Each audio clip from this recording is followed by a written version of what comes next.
저도 일단 축하드리고요. 네, 감사합니다. 확실히 아까 오전보다는 빨리빨리 본인의 그 생각을 말씀해 주시는 것 같아요. 긴장이 조금 풀리기도 했습니다. 그러신가요? 네, 다행입니다. 저희 국가기관 공직에 봉사하는 사람은 국민들로부터 얼마나 신뢰를 받을 수 있는지 저희가 항상 염두에 두고 한번 돌이켜보고 있는데요. 헌법재판소는 혹시 국민들로부터 얼마나 지지를 받는지 업무 보고를 받거나 들으신 적은 있습니까? 현재까지는 후보자의 입장에서 업무 보고를 제대로 받은 것이었기 때문에 그 부분에 대해서는 잘 알 수 없고요. 다만 언론에 나타나는 어떤 비판적인 시각도 있을 수 있고 긍정적인 시각도 있을 수 있다고 생각합니다. 네, 매우 잘한다 혹은 잘하고 있다를 포함하면 국가기관에 대한 신뢰도가 헌법재판소가 28%라고 합니다. 60%가 국민으로부터 잘 모르고 있었습니다. 잘 못한다 혹은 매우 못한다라고 하는데 괜찮습니다. 국회는 그 당시 조사에서는 10%가 안 되는 걸로 국회보다는 높은 걸로 나옵니다. 그래도 국가기관으로서는 헌법기관으로서는 굉장히 낮은 수치라고 생각은 드시죠? 그런데 이 재판이라는 것은 항상 재판에서 승소하는 쪽과 패소하는 쪽이 있기 때문에 승소하는 쪽은 결론만 놓고 볼 때 잘한다고 말씀을 하시고 패소하는 쪽은 결론만 놓고 잘못했다고 하시는 경우도 왕왕 있습니다. 네, 그러니까 제가 드리고 싶은 말씀은 이제 잘 못한다고 평가하시는 국민들 중에는 거기에서 재판 지연 때문에 답답하신 분들도 계실 거고 또 여러 가지 사유가 있지 않겠습니까? 네, 그럴 것입니다. 그때 예전에 이제 박근혜 전 대통령 탄핵 때에는 헌법재판소에 대한 국민적 성원이 가장 높았던 걸로 그렇게 또 보도에는 나오고 있습니다.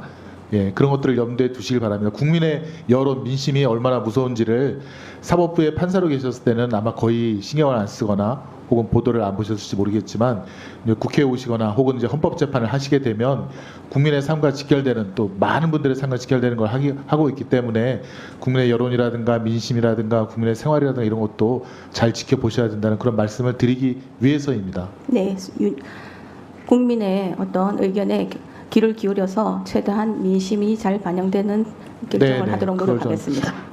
그다음에 제가 또 이런 질문하는 이유가 예전에는 국회가 국민 신뢰도가 제일 낮았다고 하는데 요즘은 혹시 어딘지 짐작가는 데가 있습니까? 그것보다는 조금 높아졌을 것으로 추측이 됩니다. 국회보다 더 지금 국민의 신뢰를 잃어가고 있는 곳이 있는데 그것이 바로 대통령실입니다. 대통령실이 최근 여론조사에서 1등을 차지했고요.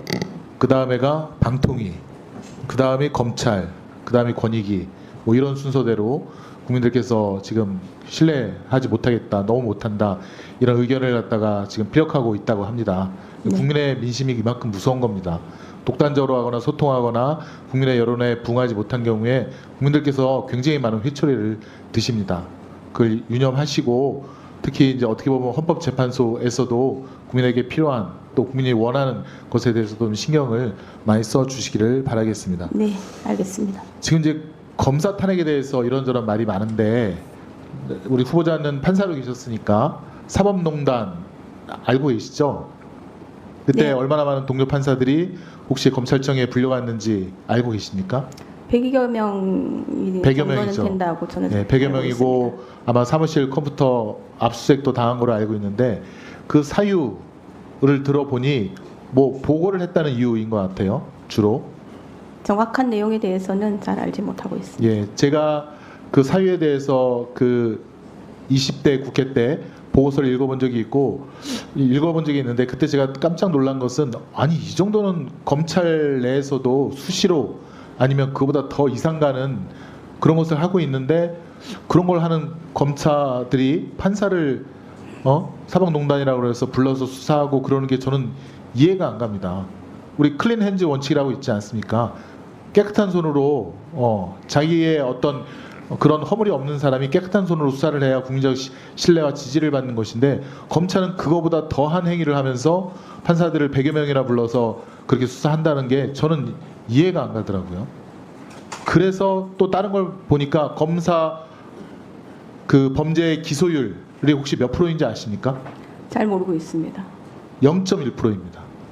2만 건이 넘는 국민들이 검사에 대해서 이런 범죄 혐의가 있다고 고소고발을 하는데 기소된 것은 고작 19건. 아마 그 19건 중에는 음주운전이라든가 뺄 수 없는 어쩔 수 없는 것들이 아마 대부분일 것입니다. 제가 이런 말씀을 드린 이유는 검사는 판사보다 더 나쁜 짓을 해도 또 범죄 행위에 관련이 돼도 수사를 받지 않습니다. 기소권 수사권이 다 검찰에 있으니까요. 심지어는 검사가 뇌물을 자기 통장으로 받는 경우도 봤습니다. 그게 뭘 뜻하겠습니까? 자기 계좌로는 압수수색 안 당한다. 그 자신감의 발로 아닙니까? 수억 원이나 되는 돈을 범죄를 저지르면서 자기 통장으로 받아요. 그게 김모 부장입니다. 서울중앙지검에. 그런 검사에 대해서 국회가 국민의 이름으로 탄핵 절차를 진행하려고 합니다. 왜냐? 자기 스스로 개혁이 안 되고 자기 스스로 그런 것을 처단할, 아니면 수사할 그런 자세가 안 돼 있기 때문입니다. 그래서 탄핵을 하는 것이고, 아까 김용민 의원께서 얘기했지만 탄핵은 파면이라는 징계 절차 중에 하나고, 많은 일반직 공무원들이 징계에 의해서 파면, 해임, 뭐 정직, 감봉 이런 거 다 당하지 않습니까? 그런 절차를 개시하는 것이 뭐가 그렇게 불법이고 반헌법적이라는 것인지 이해할 수 없습니다. 박근혜 전 대통령 탄핵 심판 결정에서는 헌법상의 어떤 탄핵 절차는 일반적인 징계 절차인 파면과는 조금 다른 성격을 가지고 있다, 이렇게 판단을 하고 있습니다. 좀 더 말씀드려도 될까요? 네. 예. 그것이 이제 탄핵 절차 자체는 헌법에 규정된 것이기 때문에 그 요건이나 소추체와 판단의 주체가 다른 것이기 때문에 우리가 통상적으로 국가공무원법이나 이런 데서 말하는 검사징계법이나 이런 데서 말하는 파면과는 완전히 동일한 징계로서의 성격만을 가진다고 표현하기는 좀 어려운 점은 있습니다. 그것은 대통령이 예. 선출직 권력입니다. 네. 그만큼 그것도 국민의 지지를 받아서 선출된 대통령이기 때문에 일반 공무원 임명직 아니에요. 네. 이런 것과는 다른 절차로 신청하게 하라는 뜻이고요. 네. 검사가 선출직 공무원입니다. 어쨌든 임명직 공무원이지 않습니까? 네. 그래서 대통령에 대한 탄핵과 일반 공직자에 대한 탄핵은 달리해야 된다, 기준이 다르다라고 헌재 결정문에 나와 있지 않습니까? 네, 그것은 뭐 그런 측면에서는 맞습니다. 네, 네. 네, 수고하셨습니다. 다음은 유상범 의원.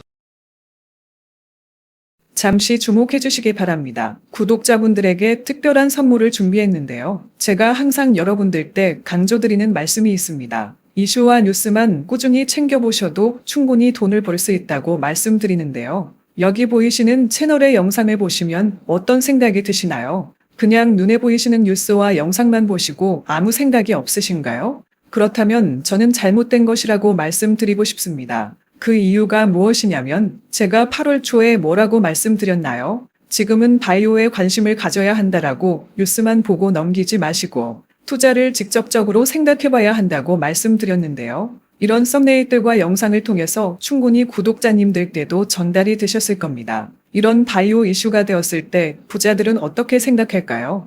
바이오 관련주는 무엇이 있는지, 어떤 종목이 가장 좋을지, 어디에 투자해야 돈이 몰릴 수 있는지 자연스럽게 생각한다고 말씀드렸습니다. 지난번에 구독자분들과 함께하는 주식으로 수익 내기를 진행했었는데요. 100% 무료로 진행을 했고, 이 사진을 보시면 아시겠지만 구독이라는 문자 메시지를 남겨주신 모든 시청자분들께 이렇게 바이오 관련주 중에 가장 급등할 확률이 높은 딱 한 종목을 드렸습니다. 8월 13일에 오정바이오를 추천해 드렸습니다. 여기 나와 있는 사진을 보시면 정확히 얼마에 매수하고 어떤 종목을 사야 하는지, 어느 지점에 팔아야 하는지 이런 부분들까지 여러분들에게 정확히 알려드렸는데요. 실제로 많은 분들께서 수입을 보셨습니다. 오른쪽을 보시면 아시겠지만 8월 13일에 오정바이오를 소개해드리고 나서 실제로 며칠이 지나지 않고 이렇게 주가가 상한가가 되었습니다. 당시에도 굉장히 많은 분들이 제가 드린 이 종목으로 수익을 내셨습니다. 지난번과 똑같이 구독이라는 문자를 보내주시면 이번에 이슈가 되고 있는 주식 중에 앞으로 대장주의 구실을 하면서 주가가 가장 크게 상승할 한 종목을 시청자분들에게 문자로 종목명과 사고자 하는 시점을 모두 알려드리겠습니다. 이 영상을 보시고 계시는 시청자분들 중에 종목이 궁금하다 하시는 분들은 남녀노소 시간대 상관없이 이렇게 상단에 번호를 항상 남겨놓고 있습니다. 전화번호 010-802-5352 똑같이 무료 급등 주식 문자를 보내드리겠습니다. 돈을 받는 것도 아니고 투자를 대신해 드리는 것도 아니고 부담 없이 구독 문자 보내주시면 되십니다. 수익이 나신다면 구독과 좋아요 한 번씩 부탁드립니다.